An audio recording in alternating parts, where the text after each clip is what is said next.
First, let's look at systems and structures. What is a system?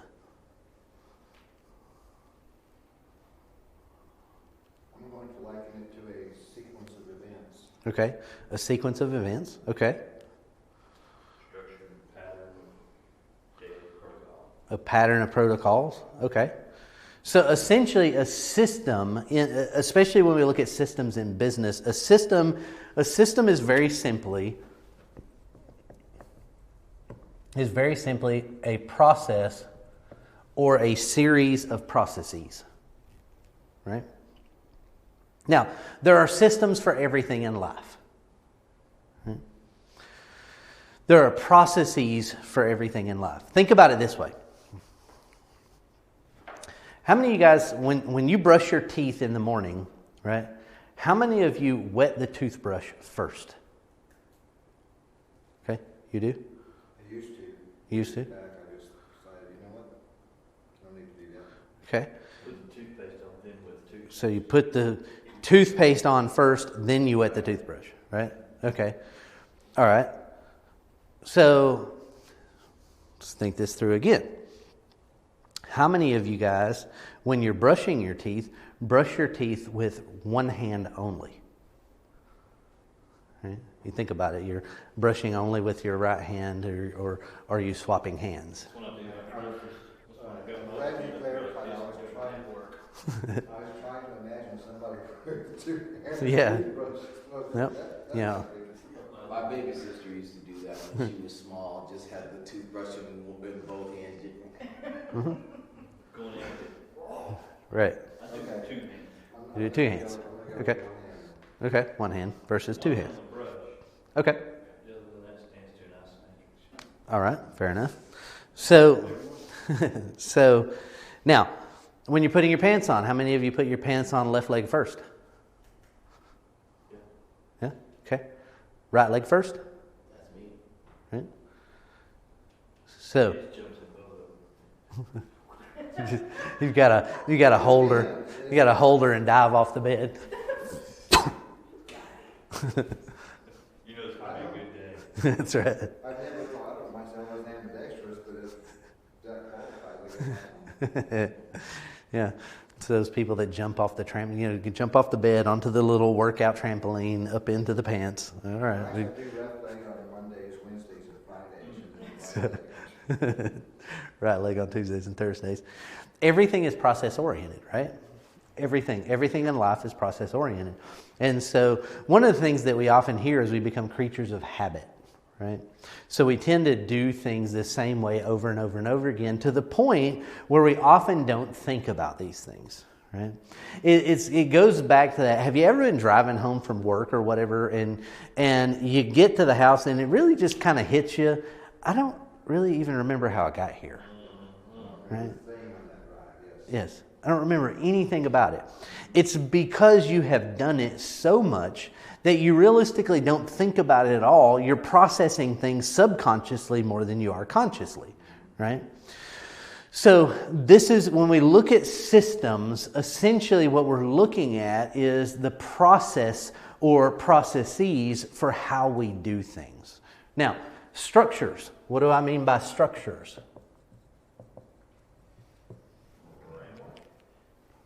Framework. Okay. Framework of those processes. Okay. Could be a framework of processes. The fundamentals or basis on which you build everything else. Okay. Fundamentals or bases. Okay. You could say that's the consistency part of it in some areas. Okay. I put it in, of course, for me, it's like in literary terms, it's like the outline, what everything else branches out from. Okay.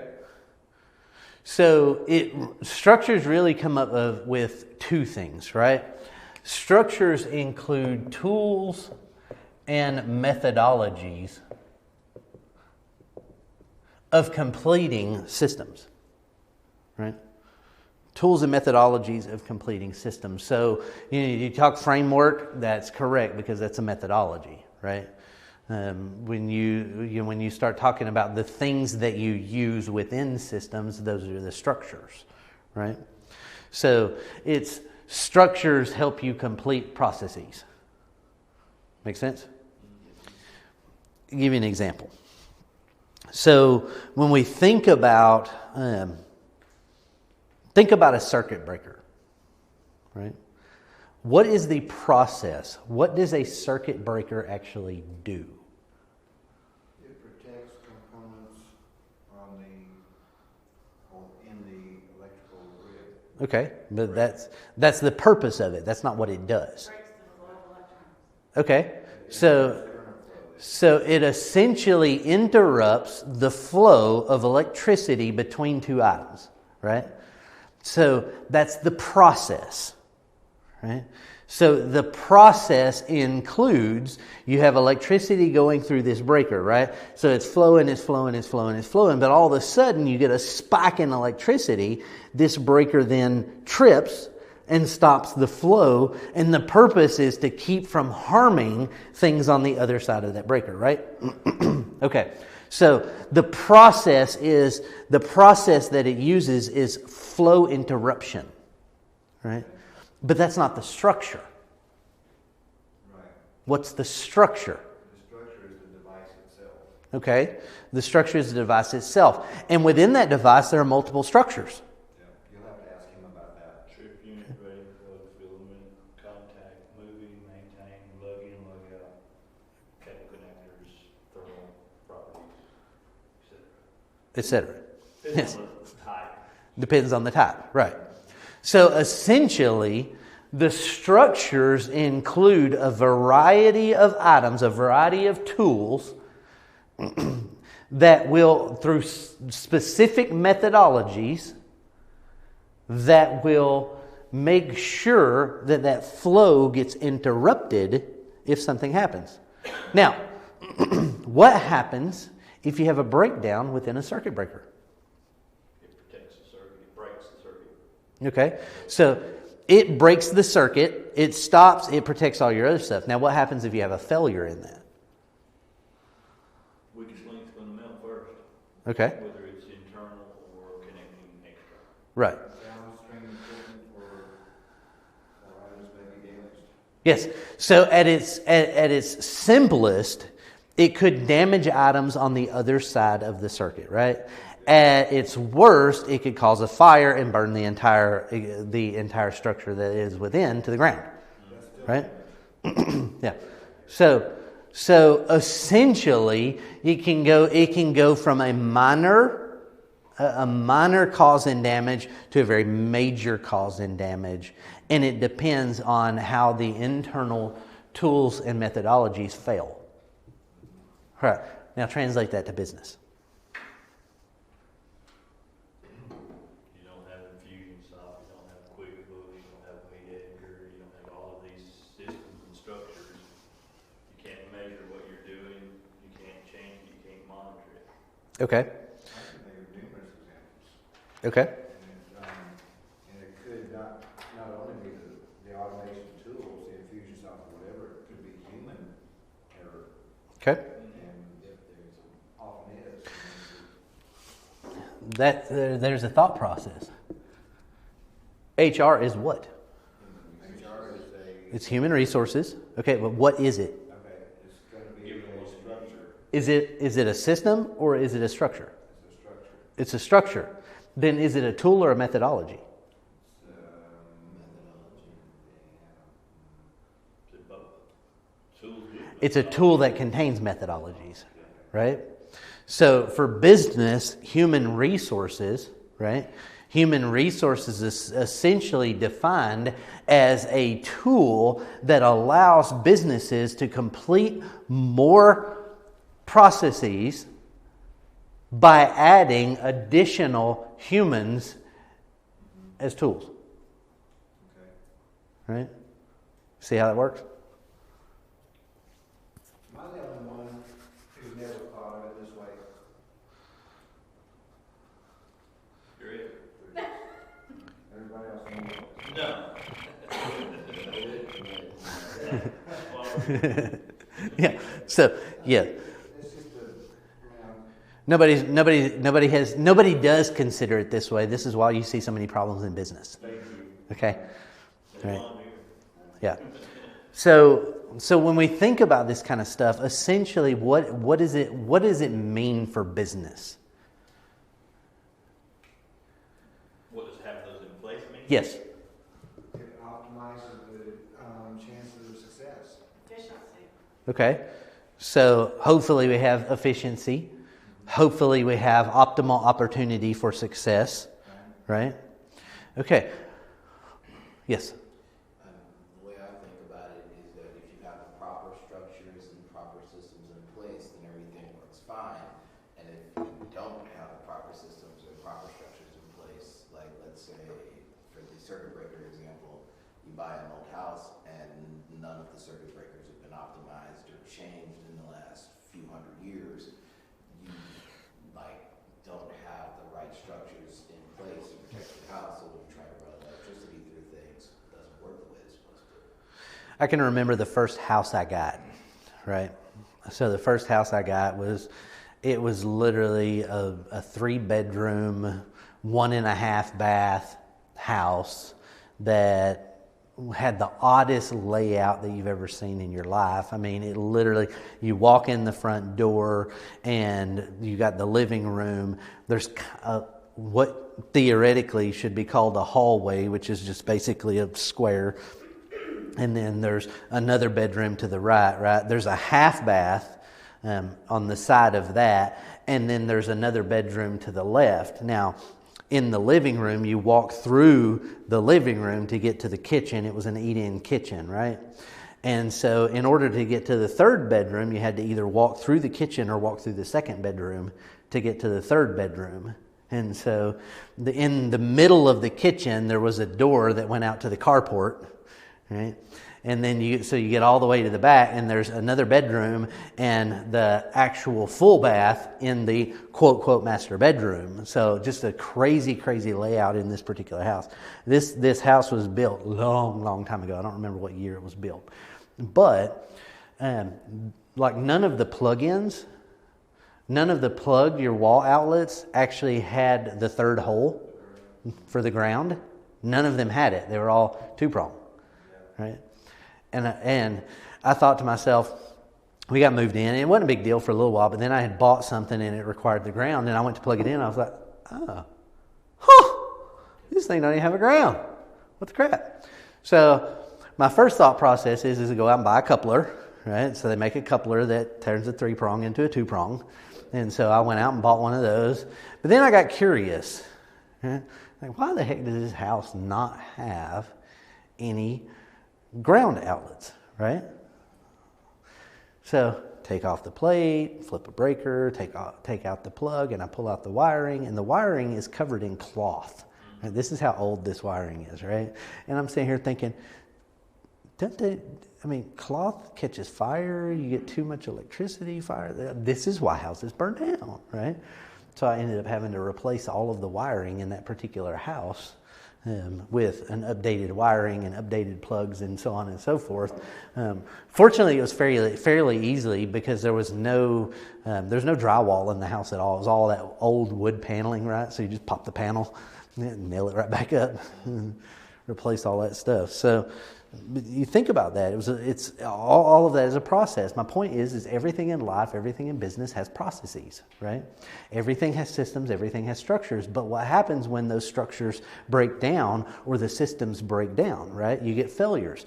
And so within those failures can be small or they can be huge, right? Yeah, I almost had a huge one yesterday. Thank goodness I caught it. It happens to me all the time when I go into RHP.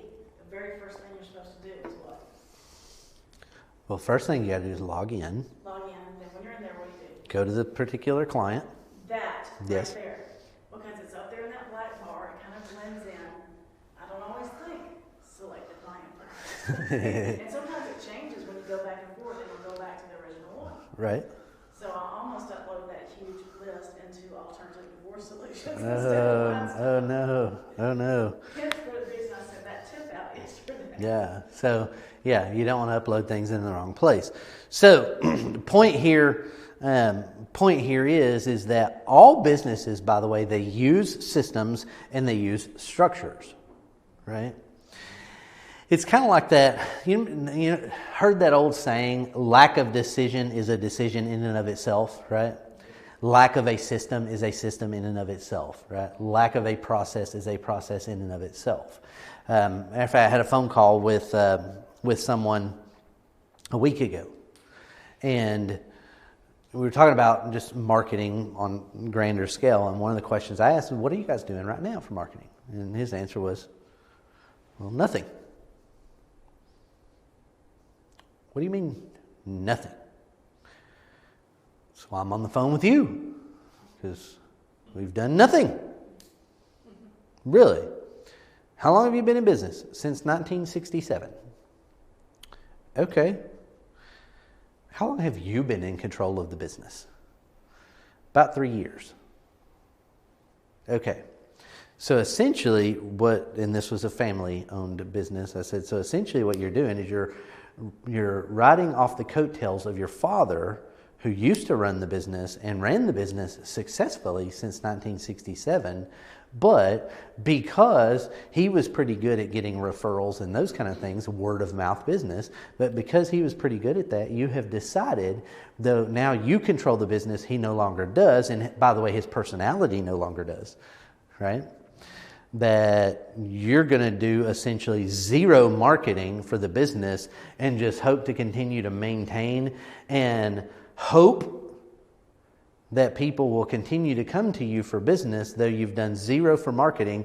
And by the way, I couldn't even find you online. It was very difficult for me to even be able to find you online. He said, well, that's kind of what we've been doing. So you've been in business since 1967. All right, 53 years. Would you like the business to continue another 53 years? Well, yeah, of course. Okay. You're going to have to make a change in your thought processes, right? Even thought processes are systems, right? And so, interestingly enough, they actually had a budget. They had resources. Obviously, the business wasn't broke or anything like that. It was a decent sized business. They asked for a proposal. So we sent over a proposal within their budget, their budgeted monies. And the guy comes back and says, "Yeah, I don't think we're going to do anything right now. You can follow up later." What industry is this company in? Financial. Yeah. Becca probably has a good idea who we're talking about. But in the financial industry. And I thought, lack of decision is still a decision, right? A decision to do nothing is a decision to avoid growth, right? Okay, so we look at that kind of stuff. Maybe you have systems failures. We have systems opportunities. What kind of systems and structures do we have within a business? Okay, so we have HR systems. Okay, so HR systems would include payroll, those kinds of things, hiring, firing, all that. We have accounting systems. We have a sales system. Sales. Purchasing. Marketing. Okay, purchasing. Inventory system. Okay, inventory system if you maintain inventory. Or we'll call it inventory product / service. Consulting. Do what? Consulting. Consulting. That's service. Okay. Inventory product service. Essentially, it's the how you get and maintain product, services, or inventory, but you also have fulfillment systems, right? So fulfillment system is going to be once somebody purchases from you, that would be more along the lines of how do I get it to them, right? Whether it be shipping or if you're a company like Walmart, the checkout process, right? So there are lots of different systems in a business. Now, what does this tell us?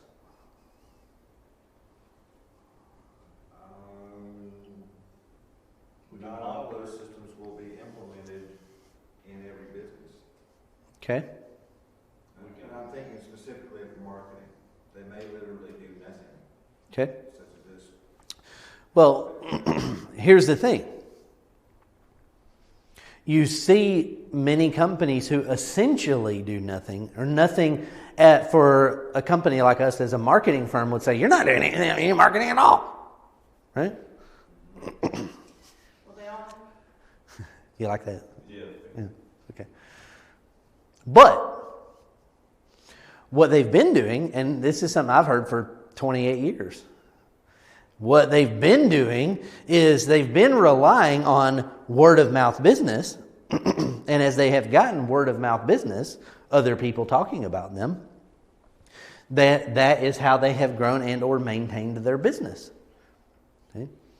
That was a very, very successful marketing strategy, by the way, for many years. Many, many, many years ago, you could essentially hang a shingle,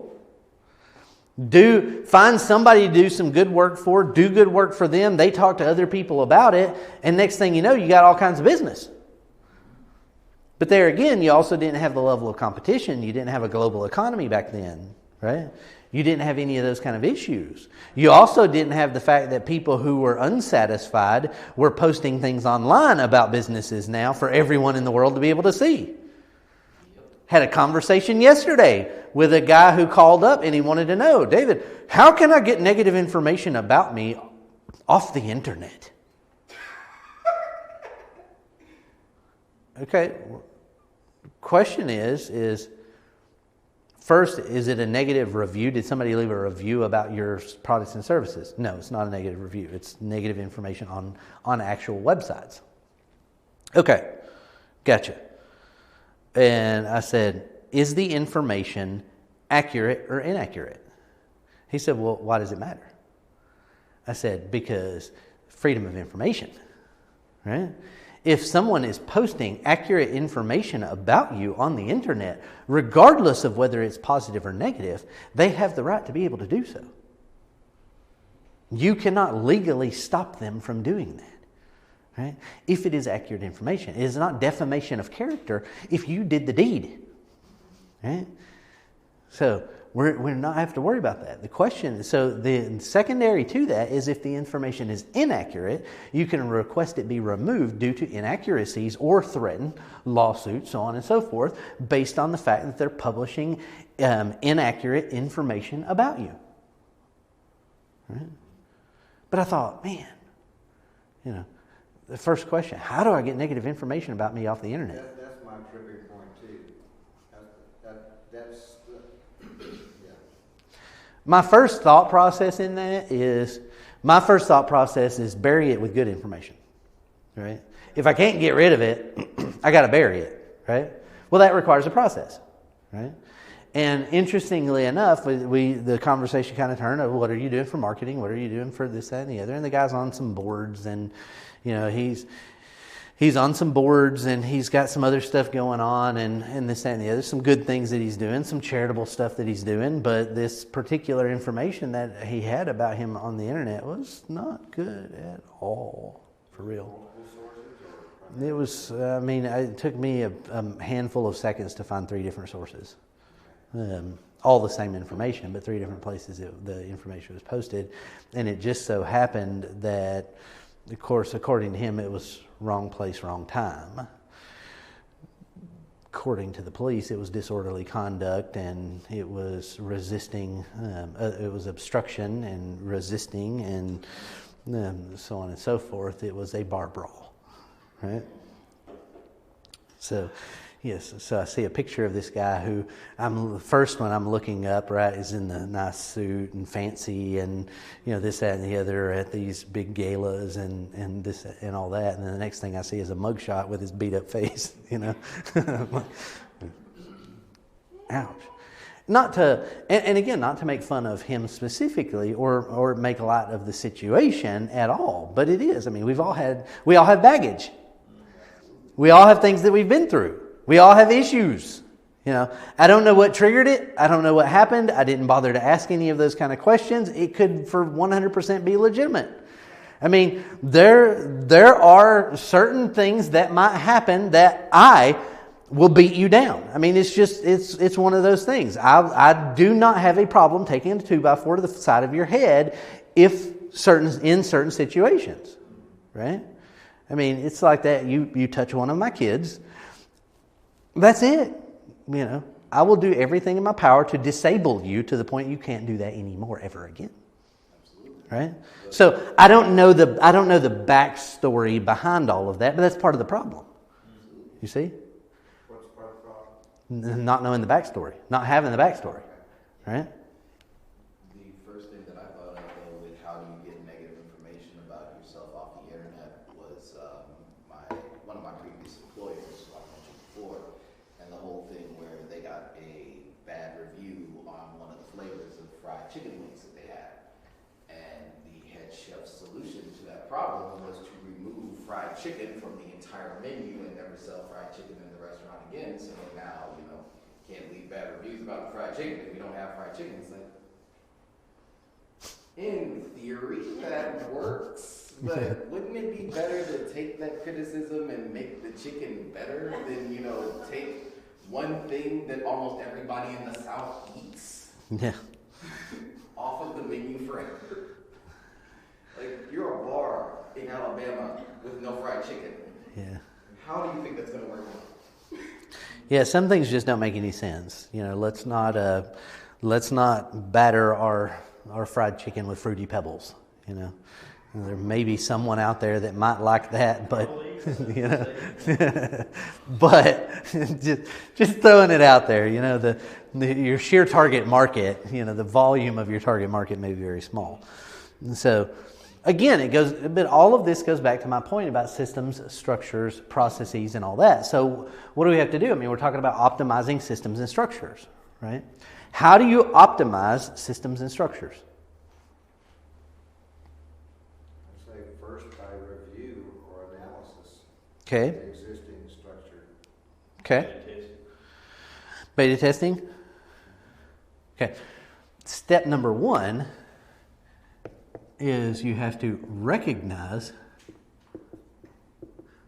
the system and structure or lack thereof.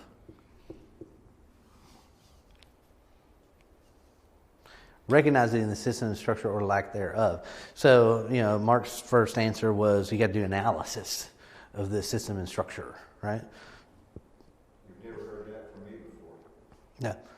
What good is analysis? I mean, how are you going to analyze something that you're not even aware of what it is, how it works, so on and so forth, or even that it's there? Well, by analysis, I meant let's start by observation, which is, recognize. You have to look at what's there or what's not there. Okay. So analysis, observation, and this. So how do you do that? Well, start by asking questions. Okay. Let me rephrase. Let's say that you're saying your problem is in marketing.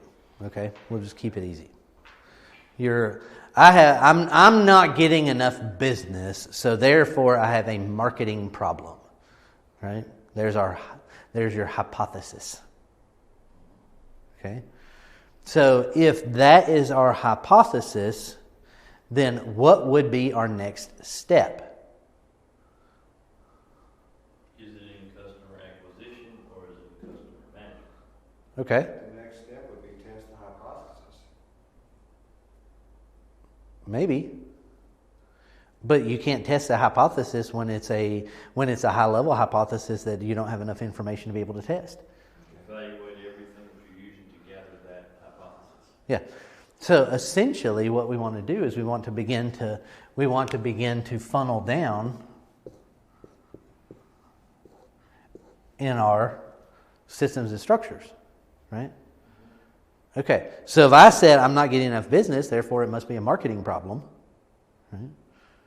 Is it really? Yeah, that would be my first question is if you know, how can you know that it's a marketing problem if you've done nothing else? You say. So here's the thing. There's 2 systems that we have on that list right there that are related to you getting more business. Directly related. Now, the others are indirectly related. Sales and marketing. So if you're saying I'm not getting enough business, therefore it must be a marketing problem, is it? No.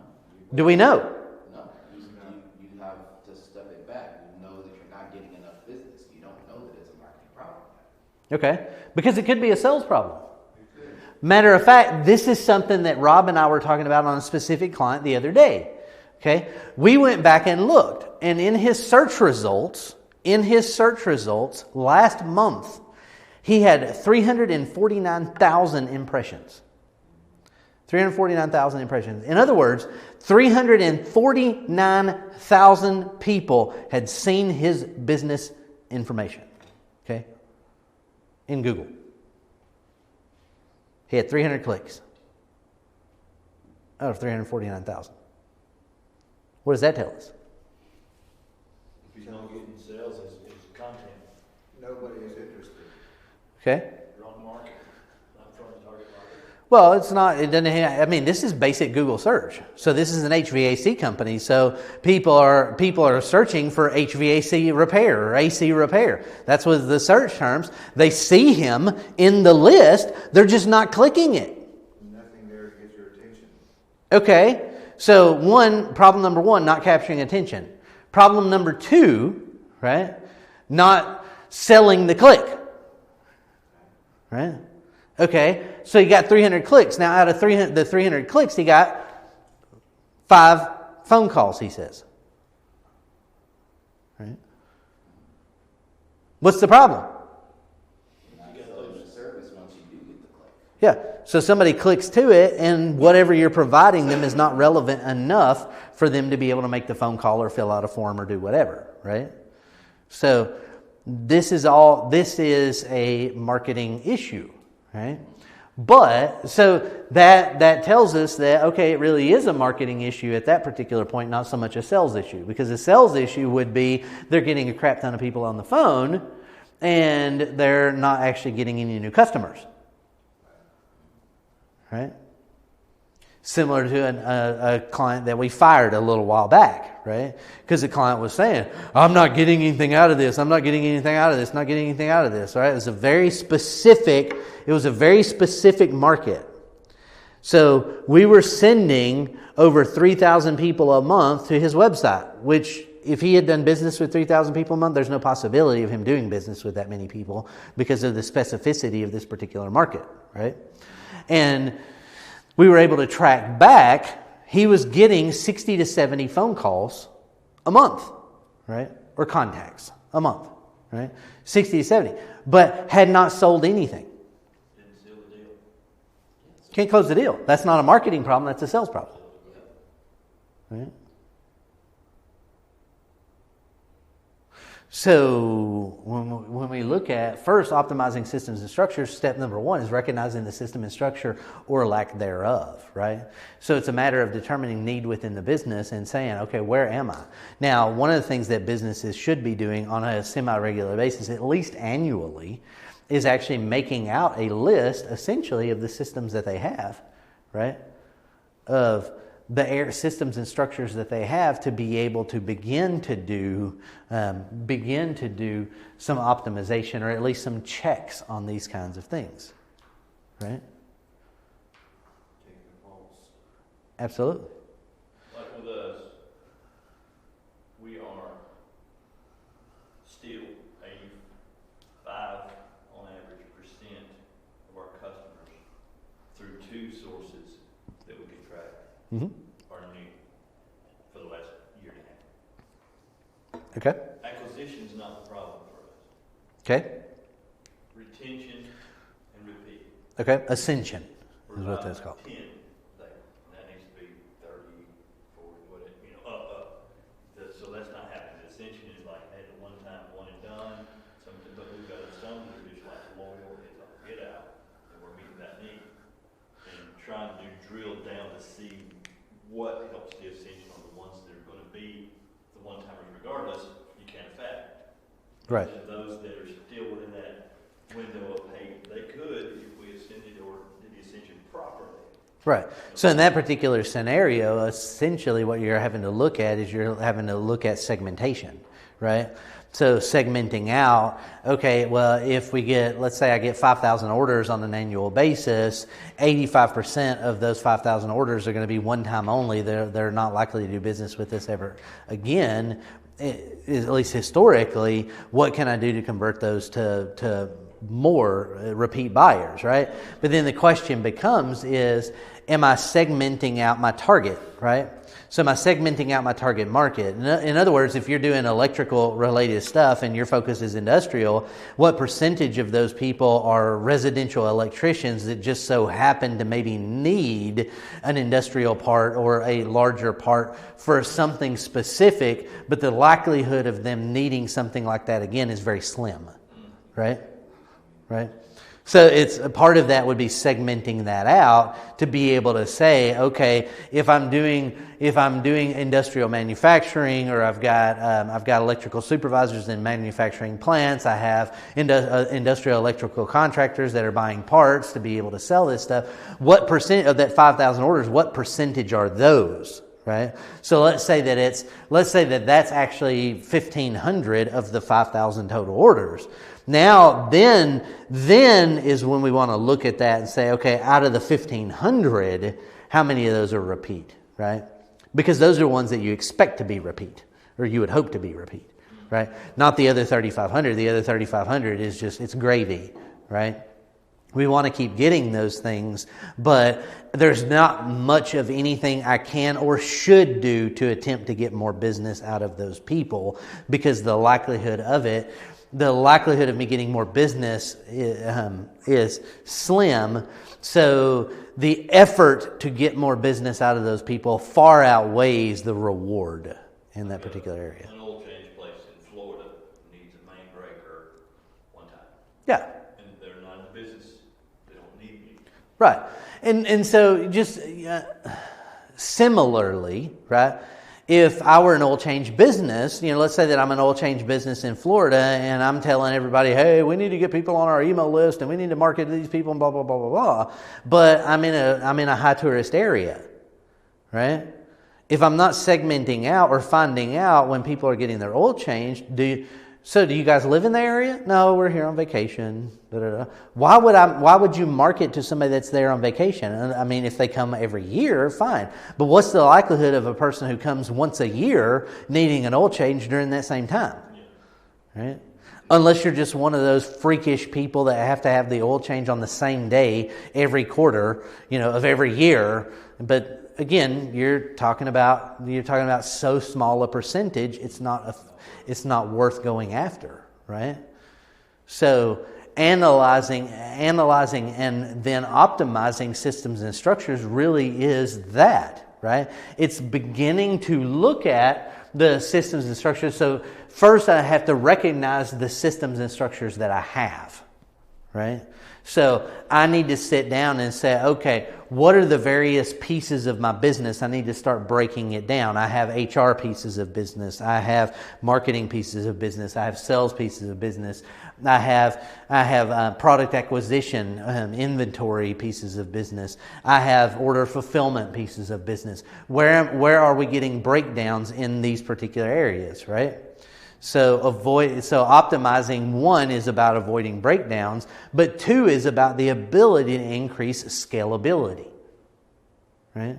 The ability to increase scalability. Why is that important? The ability to increase scalability. Okay. The ability to scale it effectively, exponentially, profit margin should follow. Okay. So one of the challenges we often see with businesses, especially businesses who have a great idea, great concept, so on and so forth, and we've seen it for years and years and years, businesses that often call it scaling too fast, right? They can't keep up. There was an app on the App Store a few years ago. What was it called? Flappy Bird? Something like that. So the app came out. It was this stupid little deal where I think it was called Flappy Bird or something like that. But you tap the screen and make the bird go higher, and you stop tapping the screen, the bird goes lower, and you're supposed to go in between obstacles and so on and so forth. And it like sold a ton. Right? It's like 99 cents or whatever. Sold a ton, and then all of a sudden it was pulled off the App Store. Right? And it came back like 5 months later, back on the App Store, and completely lost its sales and faded off into the darkness after that. Now, the reason why it was pulled off the App Store was because the developer did not think about scalability up front, right? So the demand was much higher than the capacity to be able to perform. So so the demand on the servers and those kind of things was actually shutting the thing down, right? And so they pulled it to get to work on servers and get to work on back-end related systems and structures and so on and so forth. And they put it back out there, but by that particular point, interest gone. Yeah, momentum gone. One other thing with Flappy Bird in particular, because I follow a bit of video game news, and Flappy Bird, it was very interesting, but it was also very imitatable. Mm-hmm. And so in the amount of time that they were down, there were about 500 derivatives, 500 different versions of their exact same product came out at the exact same time. And it was like little graphical tweaks and slight name changes. You couldn't call it Flappy Bird because you're stepping on their toes. But they came out with like, hey, they sold millions in a day. We can do something like that. It's a very simple core gameplay loop. It's something that you can basically program if you know what you're doing in an afternoon. But it was something where there were so many different versions that by the time Flappy Bird came back out, the fact that they were the original didn't matter because market saturation. Absolutely. Right.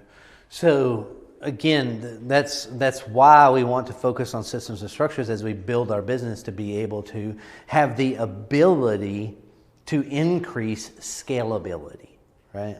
So the ability to increase scalability, right? So once I recognize the systems and structures that I have in business and lack thereof, secondly, it's a matter of determine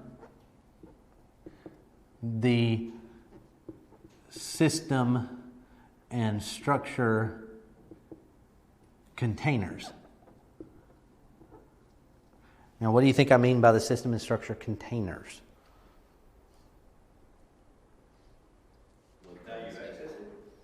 What goes around, like what's around those particular systems and structures? No. Like giving data context, what we talked about before, like what is making these systems work? What's making these structures stand? What essential parts are there? Okay.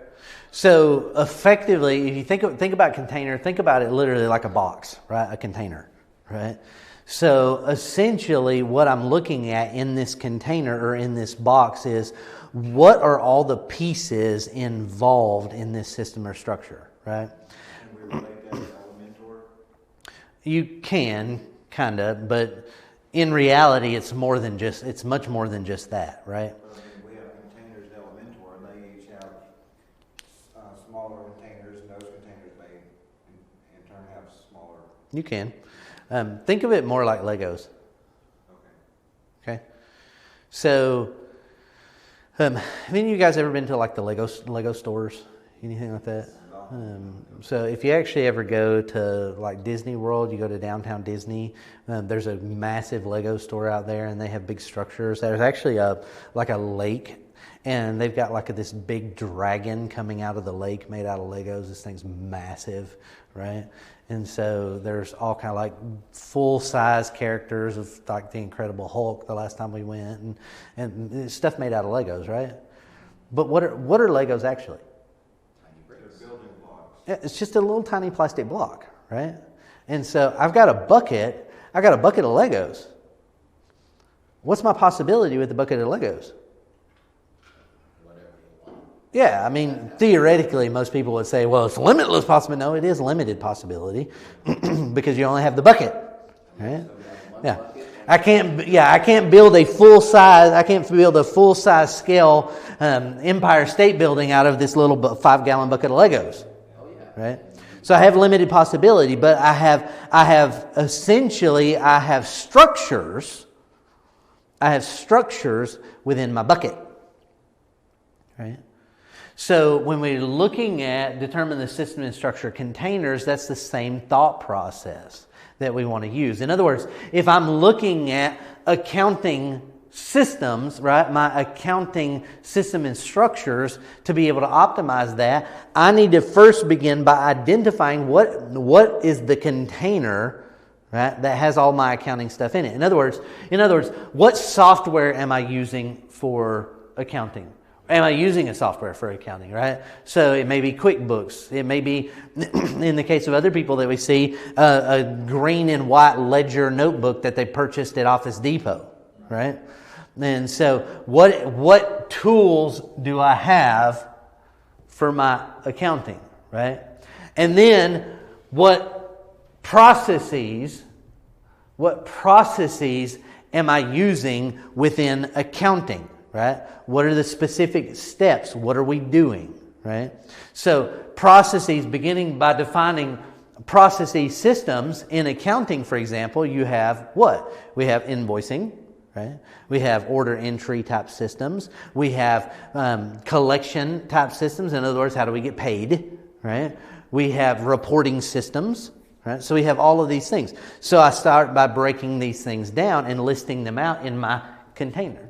Right?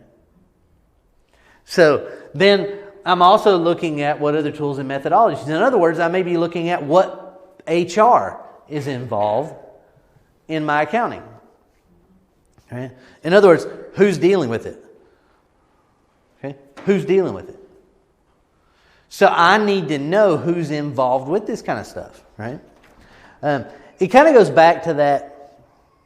Before we got started, I was telling Pat, they had a breakdown in a system the other day, and Pat's texting me. I'm like, "What happened?" He said, "Oh, I'm freaking out over here." Blah, blah, blah, blah.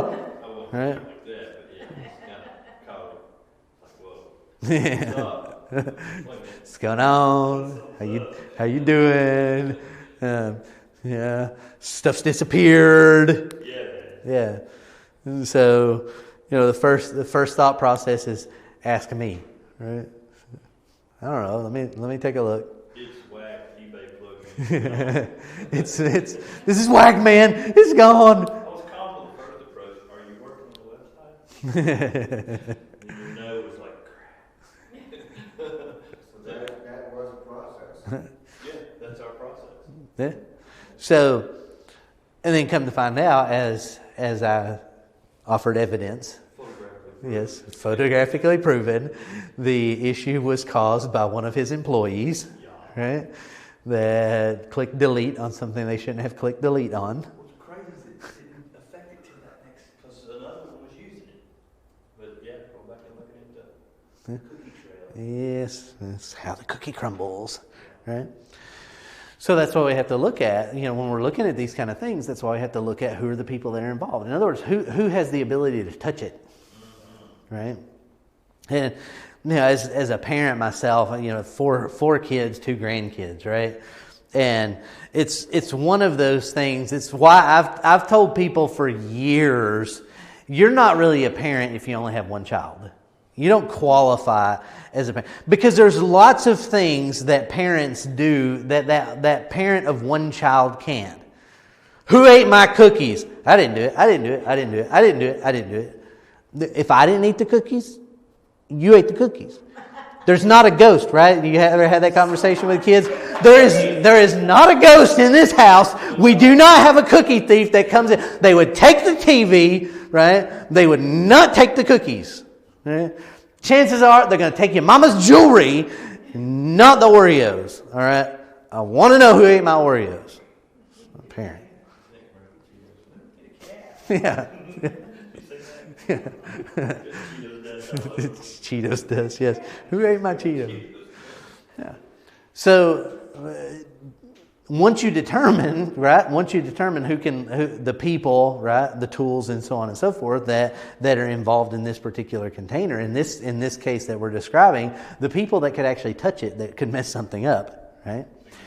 Yeah. Again. So once you determine that, right, then now you've got your list.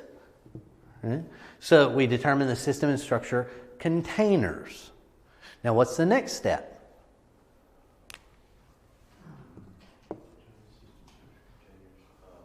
Monitor those periodically. Okay. Well, that's hopefully should be an obvious, yes. But yes, we do need to monitor those periodically. But in order to optimize, what do we need to do? Write your step-by-step instructions. Okay. Okay. So. Keep what works and get rid of what doesn't. Okay. Or filter. Okay. So essentially, like I said, here I've recognized I got a bucket of Legos, right? Here I know the Legos that are in the bucket, but does that tell me how to build a car out of Legos? No, gotta have a plan. Ah, okay. So we have a process plan, right? Okay. But with the process plan, what we need to look at is determine existing processes.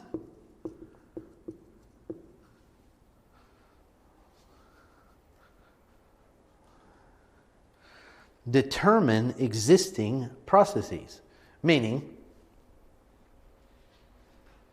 How are you doing it now? yeah, how's it being done? Right? It's very simple. So step one in the process plan is determine existing processes, right? How are we doing it now? Let me put that as A, right? B is determine current results.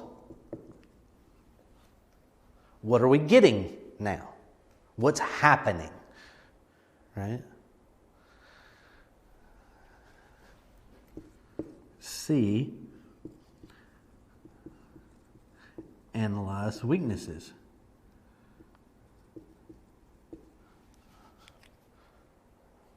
Okay.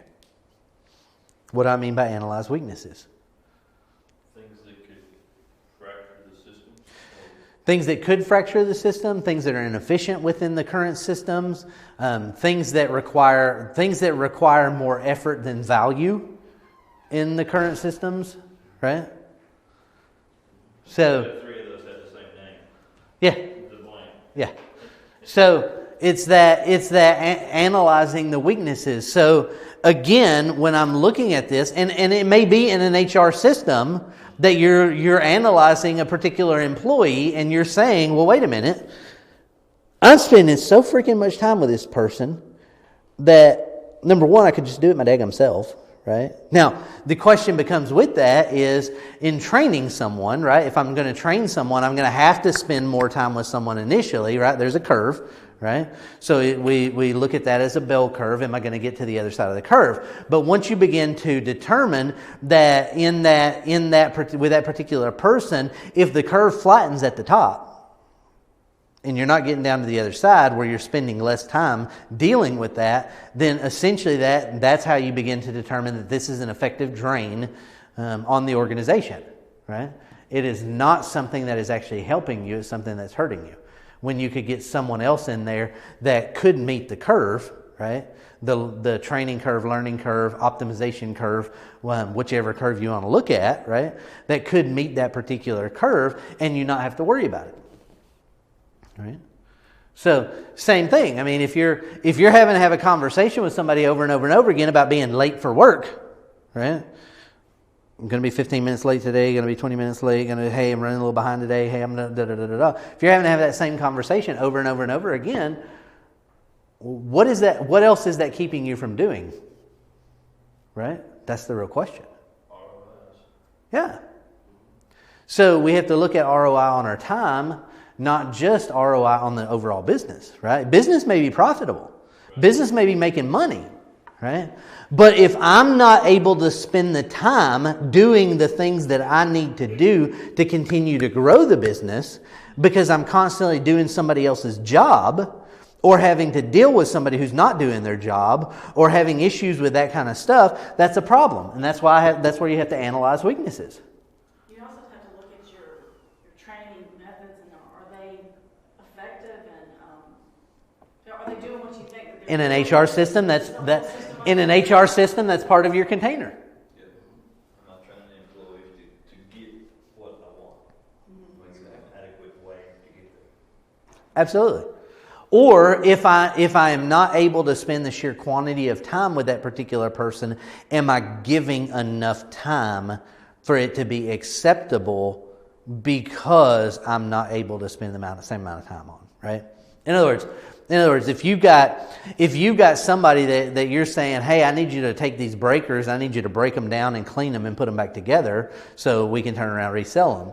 By the way, I really don't have a whole lot of time to show you how to break all these breakers down. Figure it out, right?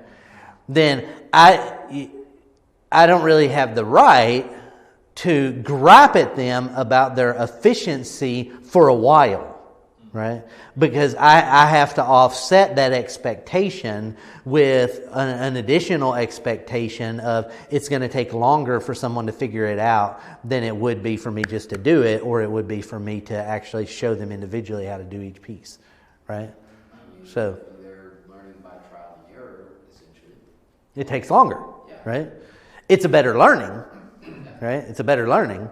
But it does take longer. So again, part of that would be an expectation that would fall within my container. Then also that people learn different ways, different rates. It's all part of your container.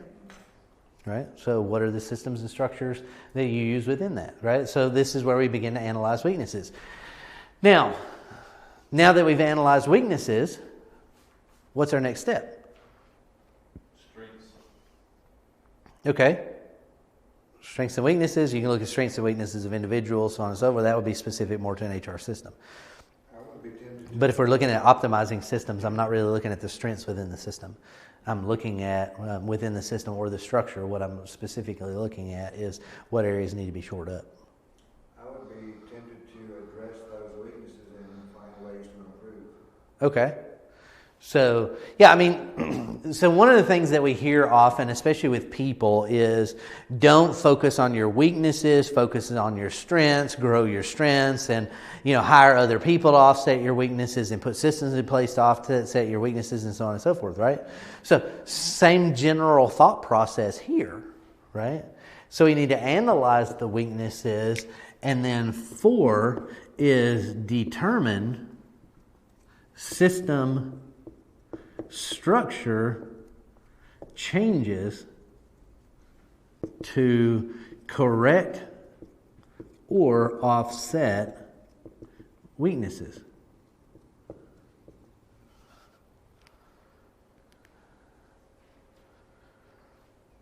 Determine system or structure changes to correct or offset weaknesses. I'll give you an example. I'm a paper guy. I'm an old school paper guy. I don't really, even though I use them all the time, all day long, computers and this, that, and the other, I'm not the whole computer to-do list, task orient, get it all on my phone type person. Give me a notepad, a pen and paper, and I will write down my task list, and I will get it taken care of. I will get it knocked out, feel good about that, so on and so forth, right? But that comes with an inherent weakness. What? You got a lot of paper. Okay, one could be a lot of paper, absolutely. Lose your paper. I could lose my paper. I could leave my paper. That's happened to me a few times, right? Oh, crap, I left my notebook at home. I got to either try to remember something that's on it, or I got to go home and get it. Either way, I've just made myself less effective. One thing I always learned at trade shows, you have people sign up their email thing, is you take a picture of that at the end of every day, because a competitor come out and take it. I had a partner who went to the grocery store, someone stole her purse with our list in it. Mm-hmm. You can lose those papers. Just like Oh, absolutely. Absolutely. So essentially what I did is I created a backup system. By forcing myself to do it on computer, essentially I've created backup systems that I can utilize from multiple devices to be able to get to the information just in case, right? Now, secondary to that, right?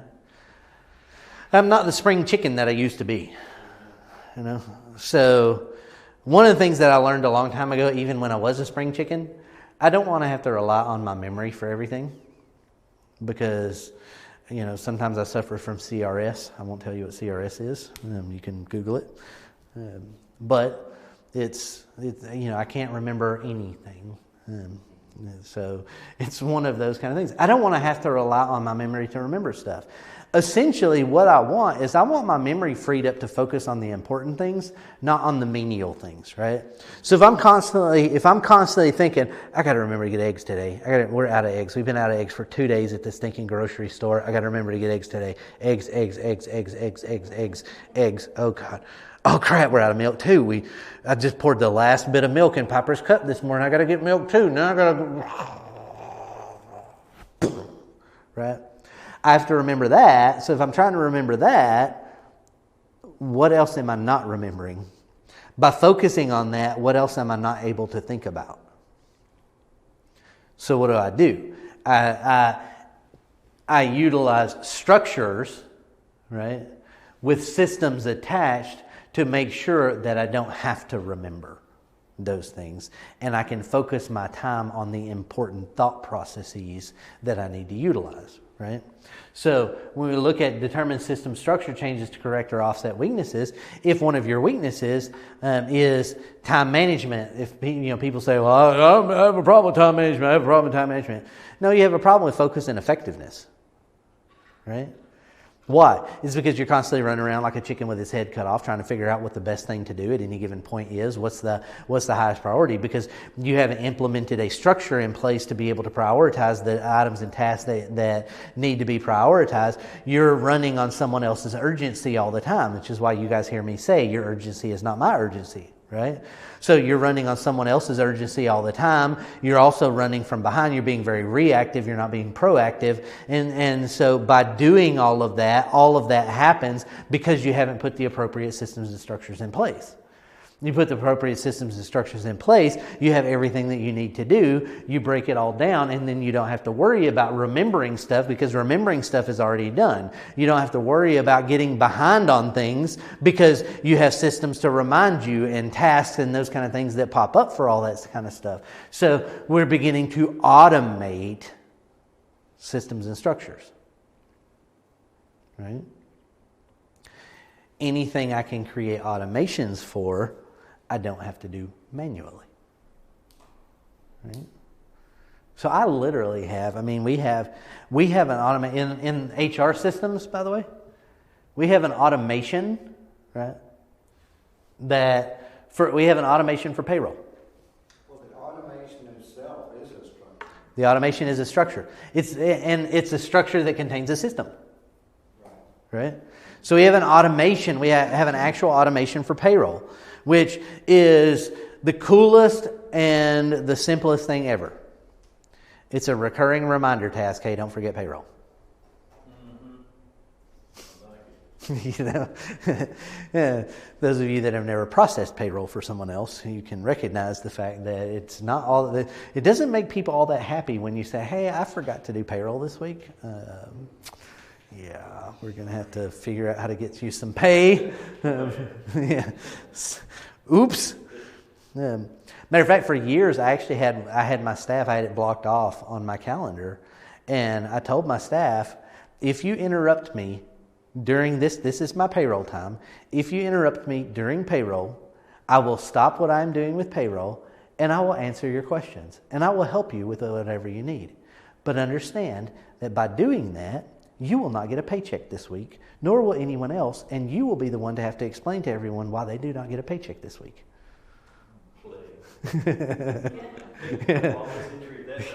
That's right. That's right. Stuff rolls downhill, as they say, right? Yeah, can say it's your fault. So this whole got a minute thing, you might want to chill out for a minute.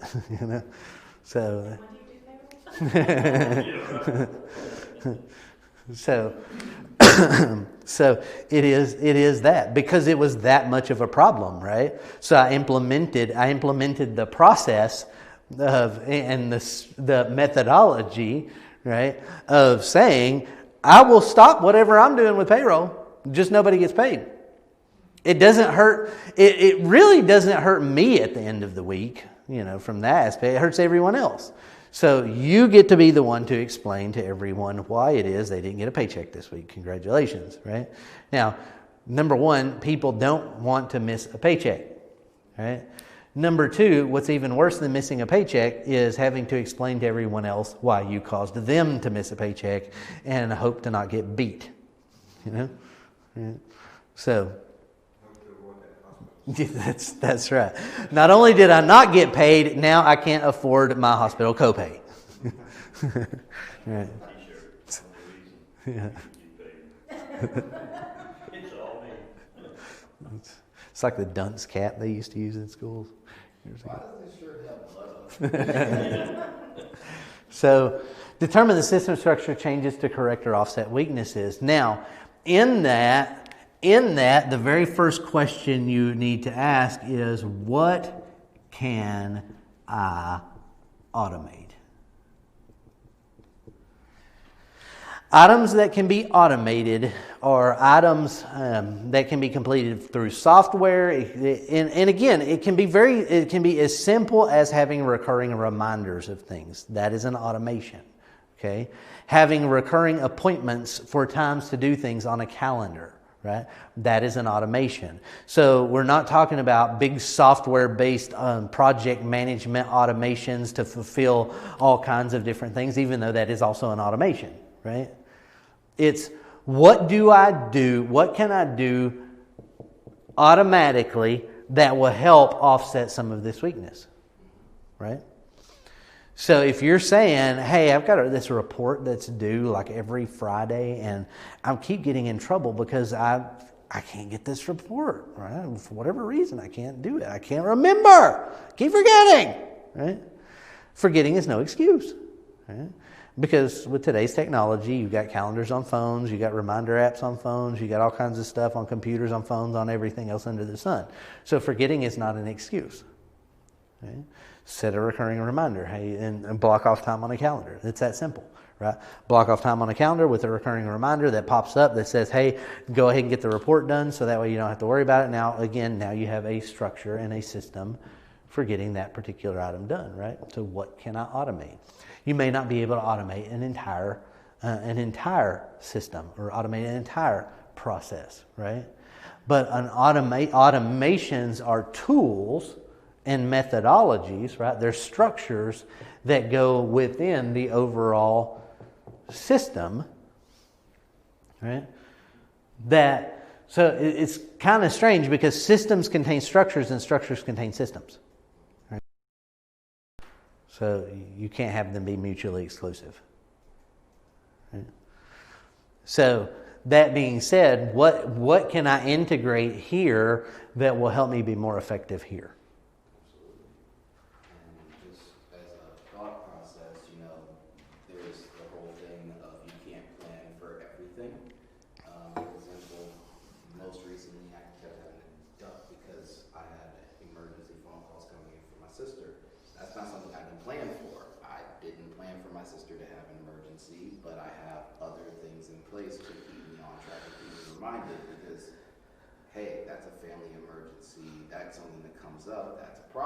But then there's something that can remind me to get back on track so I don't spend all day focusing on this minor thing.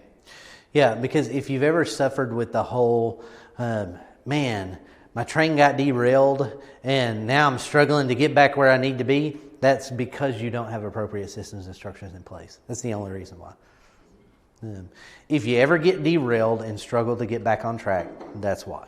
That's one indicator that you do not have appropriate systems and structures in place. Make sense? So by doing this, looking at what can I automate, right?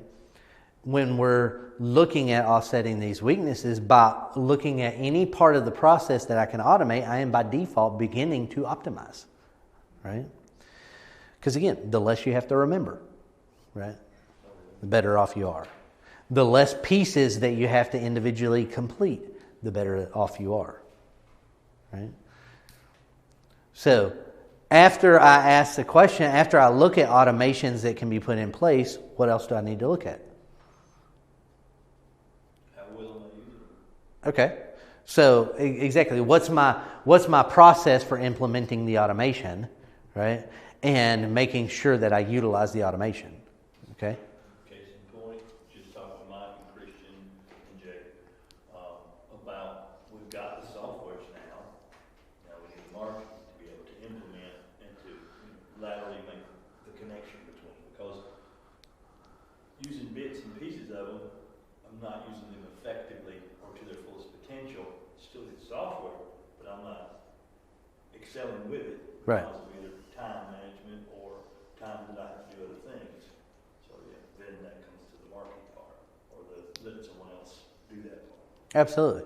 So once we determine what can I automate, then I also need to look at what additional systems, structures are necessary. This case would be the social media. One. Yeah, that would be one of the structures. But any structure, if you have structures in your business that are not used at all, they're non-efficient structures, right? So it's one of those things that I've seen a lot of businesses over the years that'll invest in this and this and this and this, but then they don't ever use it. It's like, well, wait a minute. If you're going to invest in it and not bother to use it, it's a complete waste. That's a weakness, right? You see businesses that get shiny object syndrome, right? They'll buy this and then buy this and buy this and buy this and buy this, hoping that, I guess, in a sense, hoping that, one of these might contain some magic beans that they can throw on the ground and, all of a sudden, just the fact of buying it has solved all of their problems. Right? I only had this. Yeah. And so the if I only had this is ineffective because in most cases, we've not been through this particular process to get there. To get this which would be the most effective if I had, right? Make sense? It would be way out of order. Yes. All right. And the final question is, what systems or structures are unnecessary?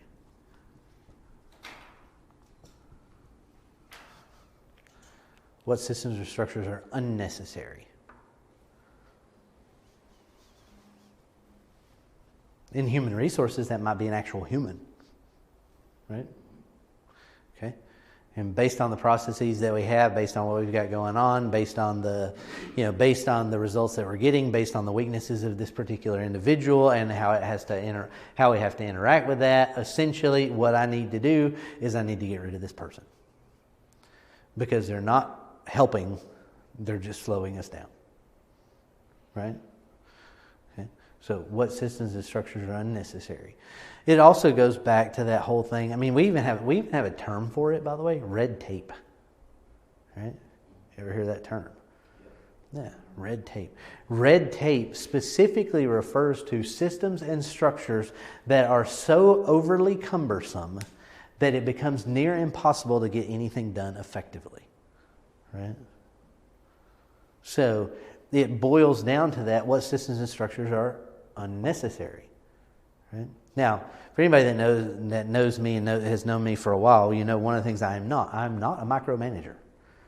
I do not work well with people who need to be micromanaged. It frustrates me very much. Okay? I get very frustrated very quickly, and then I have to vent to people like Mark and say, and Mark's like, calm down. That's appropriate since I'm the one that generally causes that. Yeah. So, So that being said, I don't do those kind of things well, right? Although it's because I see micromanagement for many organizations as a red tape process that essentially slows an organization down, number one. Number two, it makes it more difficult for people to be able to come into their own in an organization. Number three, psychologically, it makes it difficult for people to take ownership of the position, role, or opportunity that they have, right? Because you're constantly on somebody's back. Matter of fact, Shay was telling me the other day, I hate my job. I hate my job. You know why she hates her job? Because somebody's micromanaging her. Somebody is micromanaging, is attempting to micromanage at the same point, doesn't have her back at all, or any of the other managers' backs, right?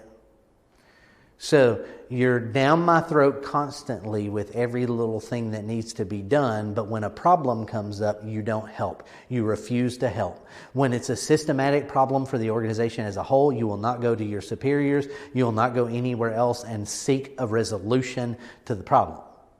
Just amplifies the problem with no solution. Amplifies the problem with zero solution. And what's worse and all that is when those type of people throw you under the bus constantly. Correct. Correct. At this point in the flow chart, this would be a decision tree. And generally, if something breaks right here, you have to go somewhere back up the chain and review and see where that problem is. Absolutely. So it is that particular process that I can say what systems or structures are unnecessary. Now, the real question is can I affect that unnecessary system and structure? It would be, in a perfect world, we would be able to say always yes. But it's not always the case. Sometimes we have to deal with unnecessary systems and structures. Even though they might be unnecessary, the cost to replace those particular systems and structures may be prohibitive. Whether it be a time cost or a dollar cost, it may be prohibitive to the point to where it doesn't make good sense to do that yet. Okay, so that's part of our analysis. And then the next question would become is how do we work better within the existing system or structure until we can replace it? Yeah, I was thinking about that when it comes to like restaurant POS systems. A lot of restaurants have older POS systems just because getting new POS systems can be expensive. It can take a lot of time. So if you have something that doesn't really work, sometimes you just got to grit and bear it and grit through it until you can get to a point where you can get rid of that old POS. Absolutely. POS is a POS. Absolutely. So, Springsteen says you got to learn to live with what you can't rise above. right. And then even though, yes, there is some truth to that, learn to live with what you can't rise above. It's what tweaks can I make in other areas and other items within my container that will help with that until I can make a larger scale effect on that. Right? Make sense?